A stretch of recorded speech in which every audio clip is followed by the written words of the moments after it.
Like, do it how? Yeah, but don't look at me. Okay. Like, act like you really don't know where I am. Oh my god, she's so late and I literally don't know where she is. Peekaboo. Okay, fine. That's gonna be our intro.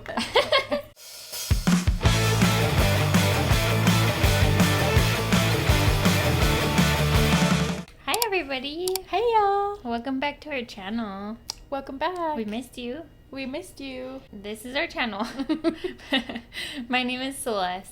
And my name is Kathy. And today Kathy is going to be telling me a story, and I'm not sure what it is. That's the whole purpose of our videos, is that we don't know what the other person is going to tell us about. So Exactly. buckle in. Alright, guys. Today, I will be talking about the very first human possession recorded in the United States. What? Mm-hmm. Isn't that so For creepy? a second, I thought you were saying like human possession, as in like first human kidnapping, and I was like, No. but if it was that, you would wouldn't have know. said that. That's creepy. Mm-hmm. Okay, let's get into the story. Ooh, ooh, ooh. Come on, Celeste. I'm excited. It's been a minute, you guys. It's been a minute.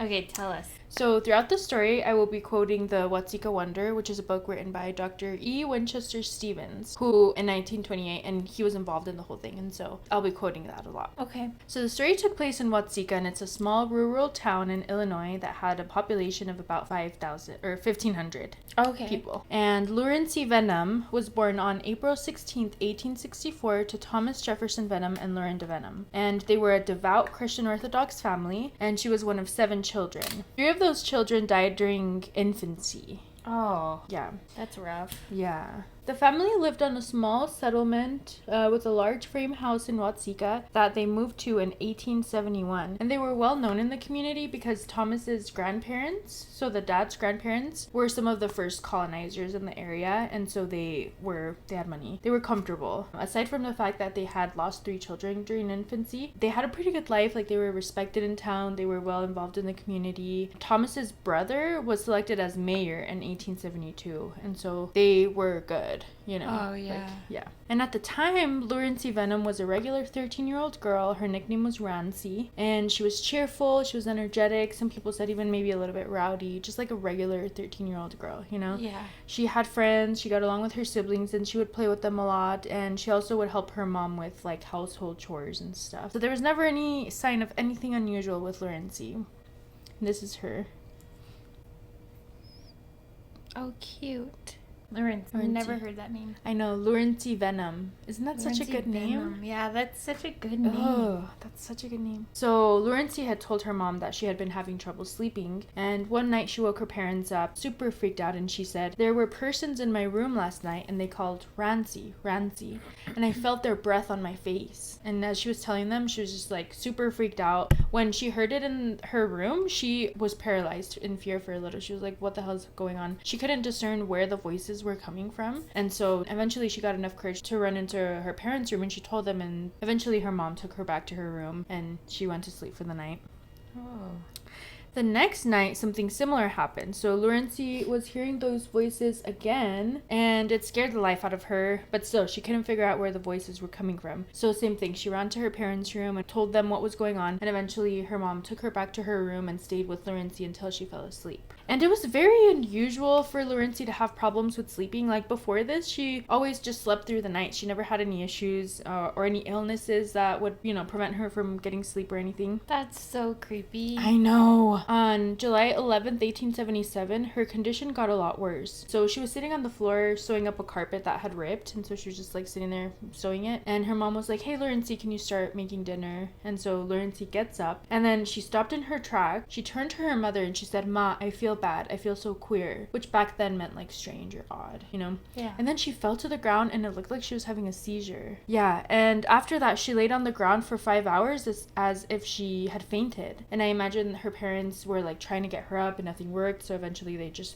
like sat with her until she got up. Wow. And they just waited, and eventually when she woke up, all she could tell her mother was that she felt really strange. So her mother put her to bed, and for the first time in a long time, she got a full night's rest. Oh. And then the next day, on July 12th, Lurancy had another seizure. But this time, she was laying on the ground with her muscles stiff and her limbs like unbending. She started telling her parents that she could see spirits with them in the room. And a quote from the Watseka Wonder says, "Lying as if dead, she spoke freely, telling the family what persons and spirits she could see, describing them and calling some of them by name. Among those she mentioned were her sister and brother, for she exclaimed, 'Oh, mother, can't you see little Laura and Bertie? They're so beautiful.'" And it was probably so weird and confusing to the parents, because what the hell? But also, Laura and Bertie, the kids that Lurancy was talking about, had died during infancy, and Lurancy at the time was just like 3 years old, so she didn't really interact with them all that much. Oh. But like, why would she be saying that she can see them, you know? Oh, that's so weird. Yeah, and eventually after a few hours, Lurancy kind of came back to it, you know? Yeah. And she was back to her full state of consciousness. All throughout July, her seizures continued happening, and by the end of the summer, she was having seizures regularly, where she would lie on the floor in like a trance-like state and describe strange visions of heaven as this like spirit inhabited world where she had access to, or she could communicate with them and stuff. It was really weird. And she referred to the spirits as angels. Her language that she would talk in would go from English to some undiscernible language. Whoa. The parents didn't know what language she was speaking because they only spoke English, so they didn't know if she was speaking Latin or what, you know. Oh. I know. And when Lurancy would wake up, she wouldn't remember any of this. She remembered what it was like for her in the trances, like saying it was like kind of foggy, but she didn't remember what she said or what language she said it in. But she did remember that she would see these angels in heaven, and so she would reference those. When she would have these seizures / trances, they would last for quite a while. Wow. And so there were some things, like some weird things to note about her experience during these trances. The first is she had some unusual physical movements, so like convulsions, tremors, twitching, and she also had changes in speech that were sudden and dramatic. She would talk in different voices and different languages, and the family was like, I didn't even know she could speak anything besides English. She's never taken a class or anything. She's 13 years old. Oh, that's so creepy. I know. She also had altered states of consciousness, so periods of unconscious and catatonia, and that's when people with that condition react very little or not at all to their surroundings, or they might behave in ways that are unusual, unexpected, or unsafe to themselves or others. And this was obviously stressful for the family. Luckily, by the end of September, the seizures slowly stopped and the family was relieved, but they were still a little bit uneasy because they were scared that the seizures would just return, you know? Yeah. Unfortunately, on November 27th, 1877, Lurancy got really sick. She complained of having these horrible stomach pains. She would get them like 5 to 6 times a day. Every day for the next 2 weeks, she got these stomach aches. Oh. And when she would have these stomach aches, her body would like contort in a weird way where her head would be touching her feet, which I imagine it's like that. I don't know if it's like that or like that, you know? You know? Yeah. Like, I feel like it would be like that. And so that's stressful.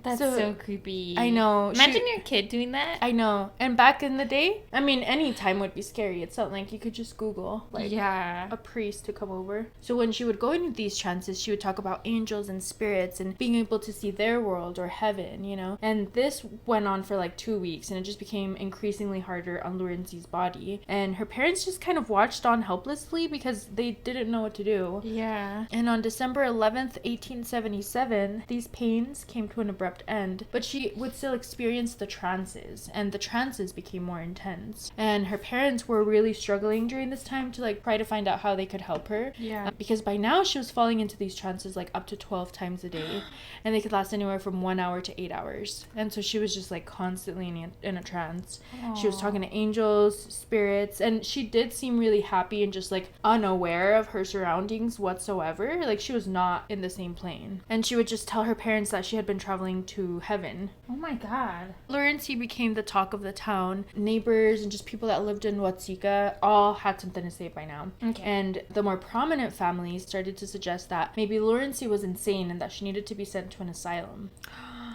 Yeah.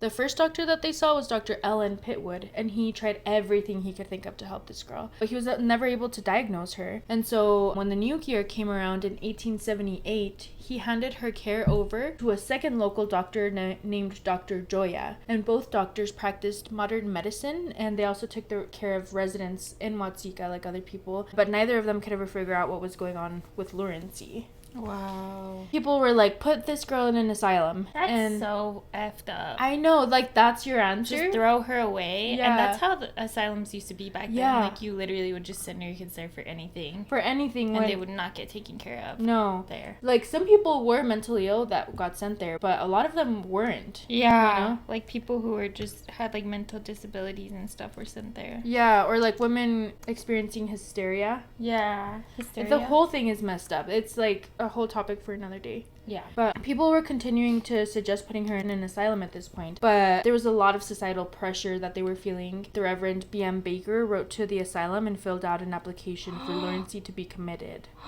Who? Who was the guy? The Reverend. Oh my gosh. Reverend Baker, yeah.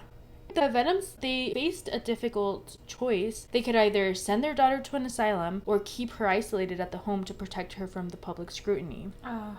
Man. There were, however, locals that didn't believe asylums were helpful. And these locals were spiritualists, like we learned about in the Fox Sisters video, if you haven't seen it yet. Two of these people were longtime residents of Watseka named Asa Barry Roth and his wife Ann Roth. People thought Asa was like kind and generous and independent. They had a reputation for being wealthy and liked, despite the fact that they were spiritualists. Although spiritualism was becoming pretty popular during this time, it was not the norm by any means, and people were like super low-key judgy, especially like Orthodox Christians, which the town was majority Christian, you know? Yeah. A quick refresher if you didn't watch our Fox Sisters video, which you totally should. Spiritualists believe that there's an eternal afterlife and that we're able to communicate with spirits in that afterlife through mediums. And they would conduct like seances, trances, you know, all these things. And they believe that anybody could become a medium if you just tried hard enough, you know? Yeah. So yeah, that's the whole thing. Oh. So shortly before they went to take Lurancy to the asylum, Asa Roth visited the family and asked to speak to Mr. and Mrs. Vennum. I love that name, Asa. That's a cute name. I know, I love They this all whole have story. cute I know, names. they all have cute names. For colonizers. For colonizers, they have really cute names. Lurancy, that's a cute name. I've never heard that name. I've never heard of that name. And Asa? That's so Asa? cute. I guess Asa we Berry? know what we're naming our kids. Asa and Lurancy. Oh. So he came and talked to them about his eldest sister, Mary. Nope. He came to talk to them about his eldest daughter, Mary. Oh. So Mary had an unusual life, to say the least. She was born on October 8th, 1846 in Warren County, Indiana. Epileptic fits from the time that she was a baby, just 6 months old. And the parents honestly thought that she wasn't going to be able to make it, but she did. And after several days, she ended up getting better. After a couple weeks, she was perfectly fine until 3 weeks later when she had another seizure. And the seizures only ended up getting a lot worse as she got older. Oh my gosh, that's so sad. I know, little baby. And this had a toll on her. She obviously, it made her unhappy. She didn't have much hope of things getting better. The way that I wrote this, I was like, she didn't have much hope of things getting better. Other than this, she was a normal child. She studied music and she was well advanced in her education. So yeah, it's like, yeah, it was a major bummer, but she still went to school. She had interests. You know, her parents really cared about her. Yeah. And so they were keeping a real close eye on her. Yeah. And when she was 15, they were like, we have to do something. Like, we can't just let our little girl keep going through this, you know? So this is a trigger warning. I'm going to be talking about hydrotherapy and self-harm with a knife. For both of you to know. Okay. So Mary went to several doctors and several specialists who all were trying to find a cure. And she underwent 18 months of hydrotherapy treated in Peoria, Illinois. Hydrotherapy consists of things like hot and cold baths, holding patients underwater until they lose consciousness, hosing patients with waters of varying temperatures, all in an attempt to stimulate blood circulation and get rid of mental illness. Ooh. I've seen not stuff, but like in media of like people getting sprayed with hoses. Yeah. And stuff. In an American Horror Story? Asylum, yeah. Oh. That's so creepy. Surprisingly, that didn't help Mary. Like, obviously. Yeah. So she would complain of this horrible pressure in her head. And it was so bad that she started cutting her head to alleviate the pressure. She also started bloodletting with leeches, and she enjoyed this so much that she did it on her own time outside of therapy, and she made pets of the leeches. Oh my... That's so intense. I know, like cutting her head And bloodletting? Yeah. I mean, I guess back then it was the norm, but that's so weird. Yeah. To her, it helped, but not enough. So one day when she was 19 years old, she took a knife and walked to the garden where she cut her arm until she passed out from blood loss. Oh When my she woke up, she was disoriented and became violent, and it took 5 men to get her into bed to just like calm her down and try to get her some help. And after losing so much blood, she laid in bed and she was in shock, and she wasn't able to recognize anybody that was in the room with her, even though it was her family. Here's a quote from the Watseka Wonder. She had no sense whatsoever of sight, feeling, or hearing in a natural way, as she was probed by every test that could be applied. She could read blindfolded and do everything as readily as when in health by her natural sight. She would dress, stand before the glass, open and search drawers, pick up loose pins, do any and all things readily and without annoyance, under heavy blindfoldings. So basically, she was able to do a bunch of stuff while she was blindfolded. One time she took an encyclopedia, turned to the index, traced the column till she came to the word blood, and read out loud the entire portion. Oh my blindfolded. What? What do you think about that? Like, let's just entertain it for a moment and say that was true. What do you think about that? Maybe she read it before. Mm-hmm. And just memorize the whole... Yeah, memorize the whole thing. Or if she didn't read it before, then I don't know.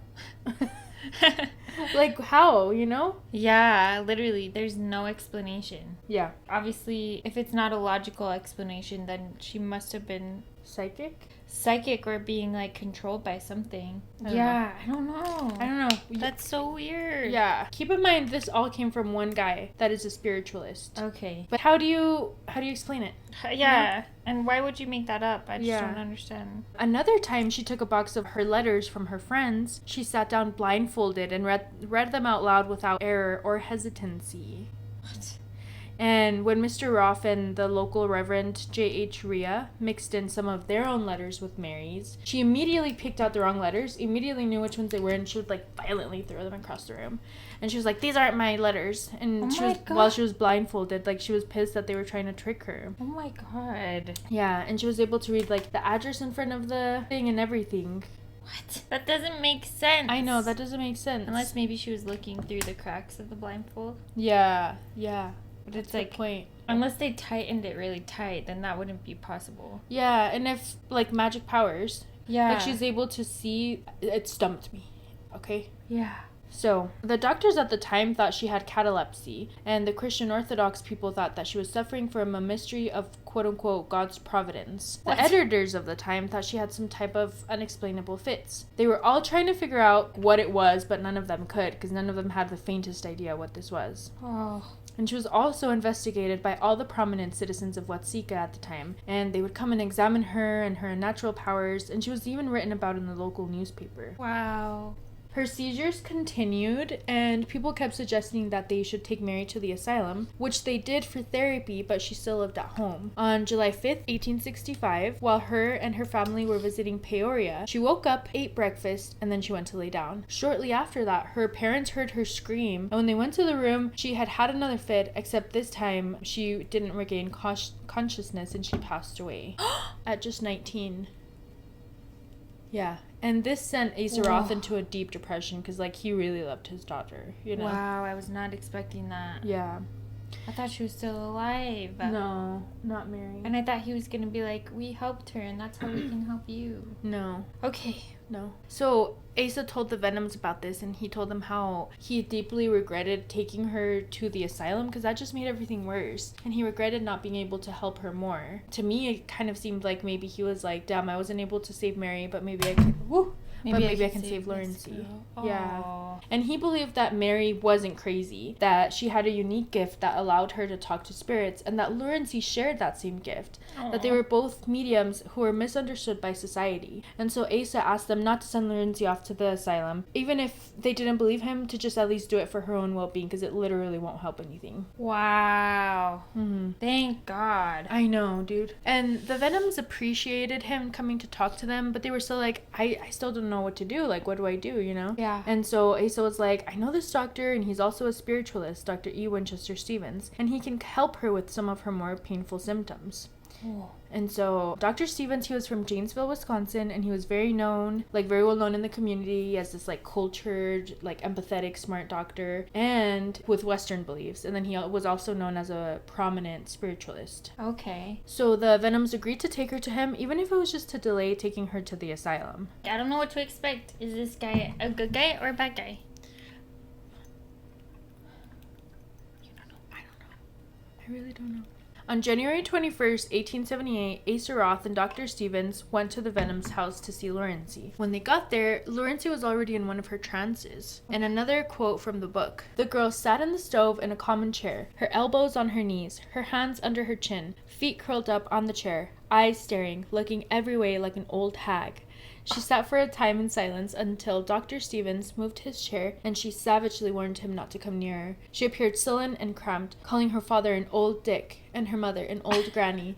She refused to be touched, even shake hands, and sullen to all save the doctor, with whom she entered freely into conversation, giving her reasons for doing so. She said he was a spiritual doctor and he would understand her. When he asked her name, she said Katrina Hogan. How old? 63 years. Where from? Germany. How long ago? 3 days. How did you come? Through the air. How long will you stay? 3 weeks. And after talking to her for some time, her mannerism changed and she seemed kind of sad. Then she said that she needed to be honest and tell the doctor her real name. That she wasn't a woman, but she was a guy, like, possessing her. And his name was Willie Canning, a young man who ran away from home, got into trouble, he changed his name several times, and finally lost his life. And now is here because he, quote-unquote, wanted to be. What? Then she turned to the doctor and started asking him questions like, what's your name? Where do you live? Are you married? How many children? How many boys? How many girls? What is your occupation? What kind of a doctor? Do you lie? Get drunk? Steal? Swear? Do you use tobacco? Tea? Coffee? And so on. What? And Dr. Stevens just answered her questions. Like, he's just like, whatever. She's like, oh, you're gonna ask me questions? Oh, What about you're drunk?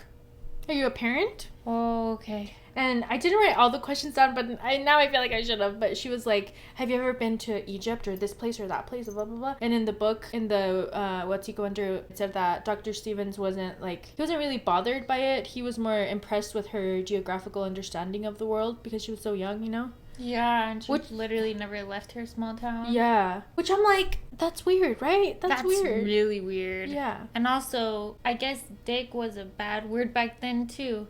I guess. Oh, you old dick. Yo, dick. Eventually, Asa Roth and Dr. Stevens, they were getting up to leave because they hadn't really made any progress. And Lurancy also got up. She flung her hands in the air and collapsed on the floor, stiff and rigid, falling again into one of her trances.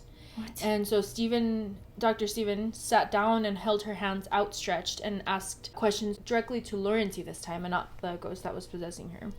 Lurancy responded with the grace and sweetness of an angel and told him that she is currently in heaven. Dr. Stevens asked her about the evil spirits like Willie and Katrina, and she said that she regretted having such evil spirits controlling her. And here is where Dr. Stevens saw this as an opportunity to help her. And so while he was talking to Lurancy herself, he was like, maybe if you absolutely have to be possessed, then maybe you could find a chill, nice spirit to possess you, you know? And this is another quote from the book, which is why is that Yeah, it's him just no ghosts be inside her. Yeah, can she just have autonomy over her own body? This is another quote from the book. She looked about and inquired of those she saw and described and named to find someone who would prevent the cruel and insane ones from returning to annoy her and her family.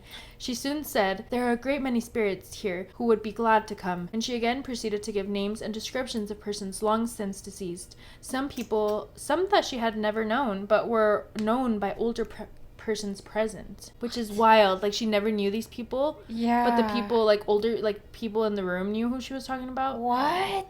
And then she said, but there is one angel. She wants to come. Her name is, drumroll please, Mary Roth. No. And it's interesting to think about when Dr. Stevens is like, maybe you should find a nice spirit to possess you, that it's Mary freaking Roth, Asa Roth's daughter. Of all people. Wow. Mm-hmm. What? How did she even know that? How would she even know about Mary? If she was faking it all. Yeah. It gets crazier. What? So Asaroth, of course, was ecstatic at the thought of being able to talk to his baby girl again. Yeah. And so he was like, that is my daughter. Mary Roth is my girl. Why? She has been in heaven 12 years. Yes, let her come. We'll be glad to have her come. What?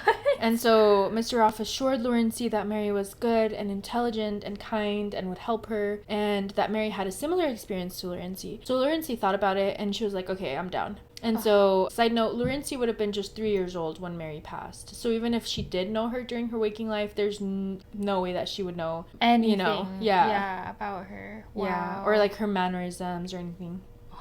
Asaroth told her, have your mother bring you to my house and Mary will be likely to come along. And a mutual benefit may be derived from our former experience with Mary. So the following morning on February 1st, Mr. Vennum went to Asaroth's house to talk to him and was like, Mary is legit here. She legit is possessing Lurancy. Wow. And he asked Mr. Roth to come over. So this is another quote from the book. From the wild, angry, ungovernable girl, the girl has now become mild, docile, polite, and timid, knowing none of the family, but constantly pleading to go home. The best wisdom of the family was used to convince her that she was at home, and must remain. Weeping, she would not be pacified, and only found contentment in going back to heaven, as she said, for short visits. And about a week after Mary took control of the body, Mrs. Roth and her daughter went to see the girl, and as they were walking down the street, Mary, or Lurancy, saw, and she said, there comes my ma and my sister Nervy. Which, Nervy, that's what she called her sister Minerva when Mary was a little girl. How would Lurancy know that? How could Lurancy possibly know that? Yeah.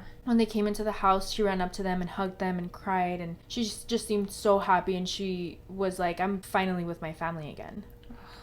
Which is wild. What the hell? And from this time on, she seemed even more homesick than before. She was like frantic to go home. And she didn't recognize her family as her own or the home that she grew up in. And finally, some friends of the family were like, dude, you should just let her go with Asa. Yeah. And so they were reluctant, but eventually they went over to Mr. Roth and they talked to him about Lurancy staying with them.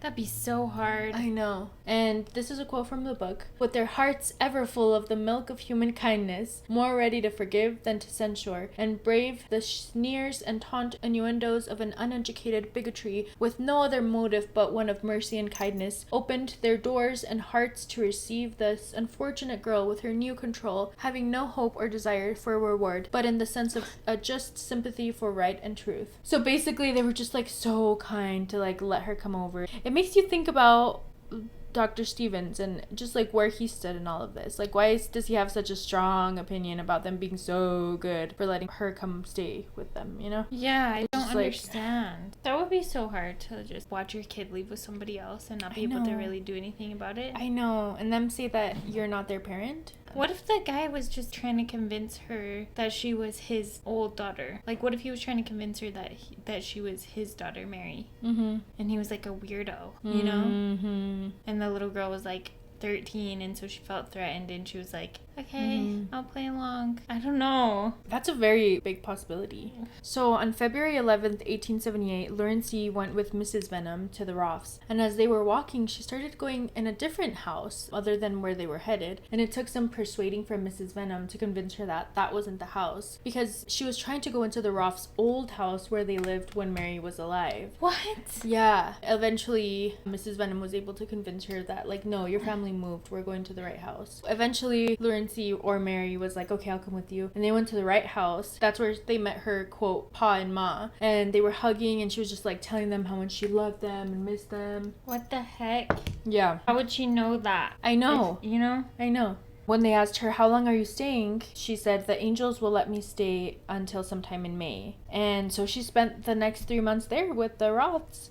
And, quote, as a happy, contented daughter and a sister in a borrowed body. And the Roths took care of her, and she totally took on the role of Mary. Like, absolutely. What? And 3 days after she came to Mr. Roth's, she looked like she was trying to remember something. And she asked him, Pa, who was it that used to say, confound it? And then she laughed when she realized that it was Mr. Roth that would say that, because it was a common expression back in the day when she was a girl. What in the hell? Yeah, and she recognized everyone in the Roth house and interacted with them as if she was Mary, but she also interacted with like family friends and neighbors as if she was Mary. Like, she just knew all these people. Like, there were neighbors that she would call like auntie and stuff, and she knew them and she would call them by those nicknames.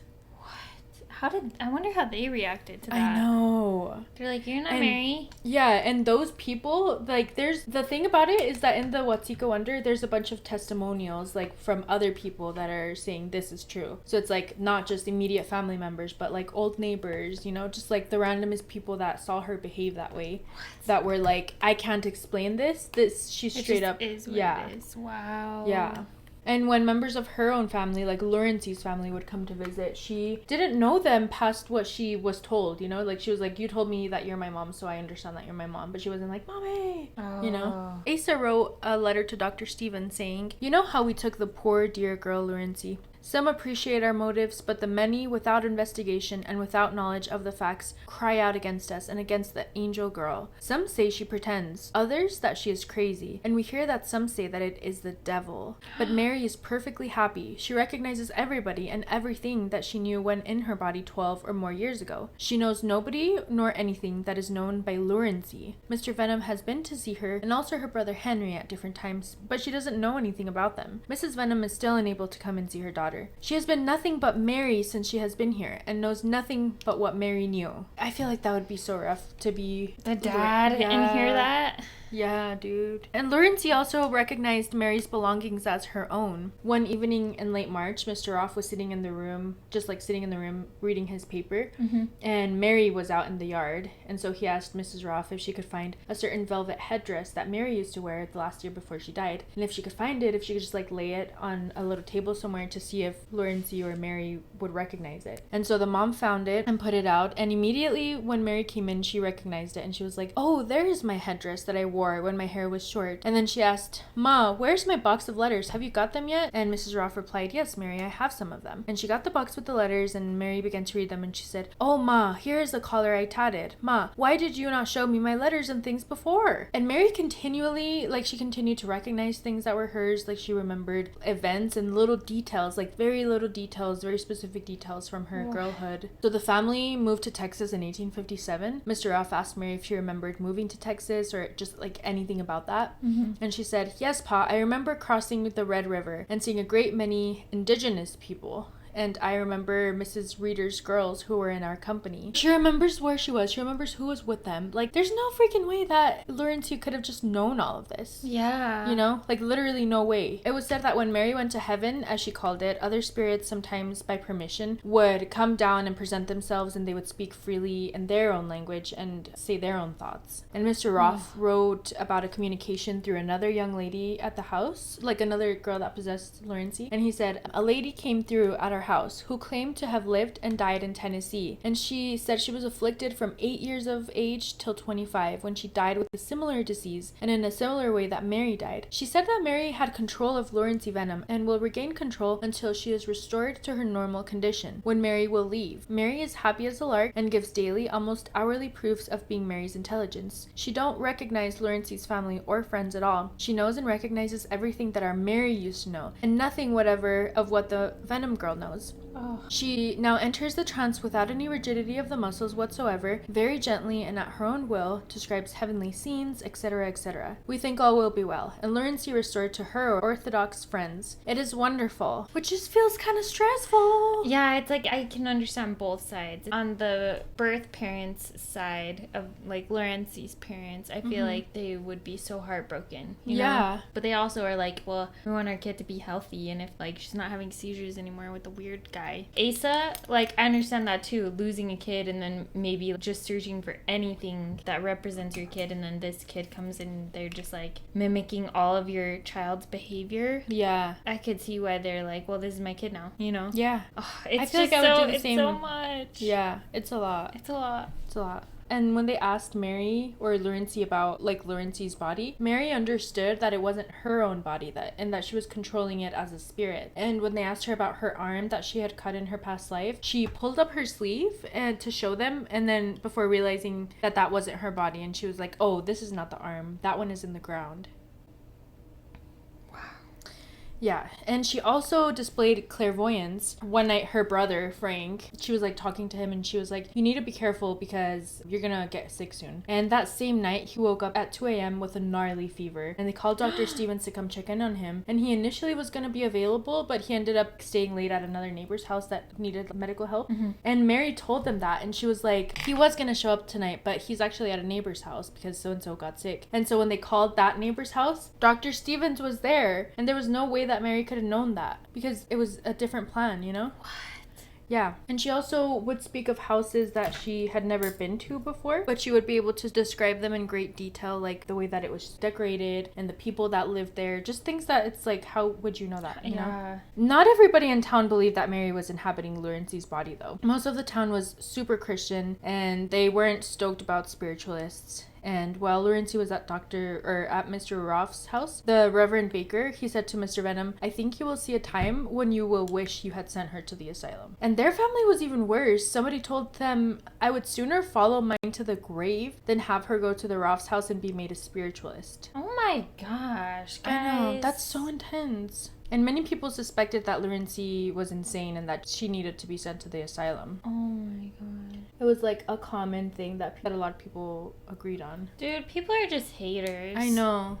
It's like not much has changed. You know what I mean? Not much has changed. And Mary said that she would be leaving sometime in May. And so time was running out for her. On May 19th, Mary left Lurancy's body for a little while. So Lurancy was back and her mother was there. And so she hugged her and she was really happy to see her. Aww. And Lurancy seemed to be doing way better. Like her body was like in way better shape. Like it really did seem like during the time that Mary was possessing her that Lurancy was going through this like healing process, you know? I don't know. And so a short while after that, Mary returned and once again possessed Lurancy. And then on May 21st, she prepared to leave for good. She walked with her sister Minerva across town, where she seemed to be going back and forth from Mary to Lurancy, which is such a trip. Whoa. Before finally Lurancy was back to herself for Completely. good. Yeah. Wow. And Lurancy said that when they asked her, like, what was that like for you, you know? Yeah. She said that she felt like she had been resting for a long time and she didn't really remember anything. Wow. And here is a picture of Thomas Jefferson Vennum, the dad. They think that this is one of their brothers, Henry. This is an older sister, Florence, and this is Mary.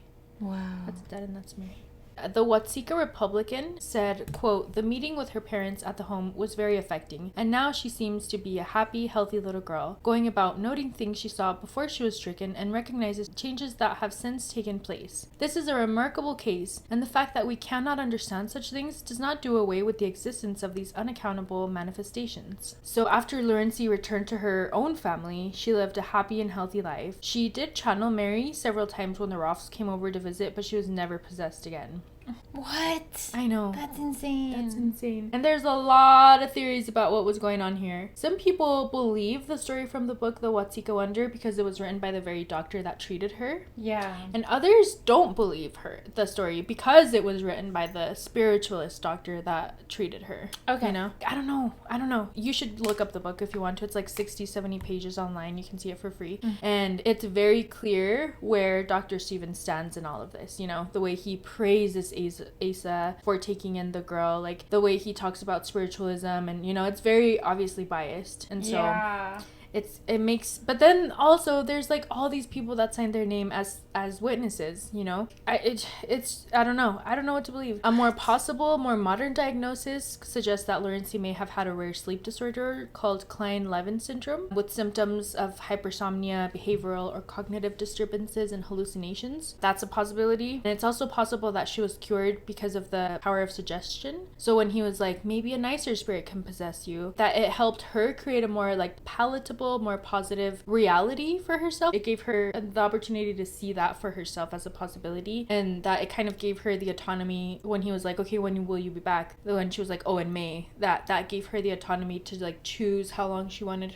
her body to heal for before committing to being back in her own reality. That makes sense to me, but it still doesn't explain how she would know so much about Mary's previous life, you know? Yeah. And there was just so many testimonies and people outside of the family that said that, hey, this is real. And the clairvoyance too, it's just like, how do you explain that, you know? Yeah. People have gone over the Lurancy Vennum case over and over and over since it has happened. In April of 1890, Dr. Hodson from the Society of Psychical Research visited Watseka. By that time, Dr. Stevens had died, died and Lurancy had moved away, but the Roth family was still there, as well as a lot of people that signed their names as witnesses to the story. So he went around and interviewed people, gathered all this data, and he came to the conclusion that he couldn't find an explanation to this other than a spiritual one. Wow. Yeah. It's so wild that all happened and then she just went back to being her normal self. Yeah. Oh. So in 1882, Lurancy Vennum married George Binning, a farmer who lived 3 miles outside of Watseka, where she lived for 2 years until 1884 when they moved to Kansas, and they ended up having 11 children. Whoa. And she passed away in 1952 at 87 years old. I believe she was living in Long Beach, California at this time, according to Ancestry.com. She took to her grave the real story of what happened to the Watseka Wonder. Wow. To your knowledge, she didn't have any more seizures? She just was married I don't think, I don't think she had any more seizures. Wow. She just went on and lived her life. Wow. Had a dozen children and just a called it dozen children, Yeah. literally. Wow. And that's the story of the first possession of the United States that was recorded. The United States of America. The United States of America. That was so good. Thank you. Good job. Thank you. We're going to do our makeup and we'll be back. Bye-bye.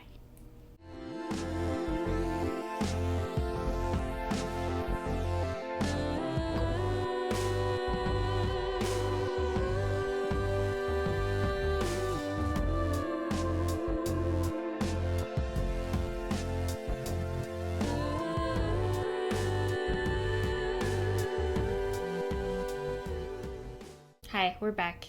Hi. Good job. You did an amazing job. Thank that you. was a wild story. Thank you. We always say that's a wild story, but like that was a wild story. That was a And wild it's story. I'm sorry, I don't have a very big vocabulary and I don't have more descriptor words. That was a wild story. Good. It's a wild Good job. story. Thank you. And if you liked it, you can subscribe and like it and comment on it. And thank you for being here. Yeah, thank you for being here. And we'll see you next time. And be nice to us. Yeah. Don't criticize us. Ever. Ever.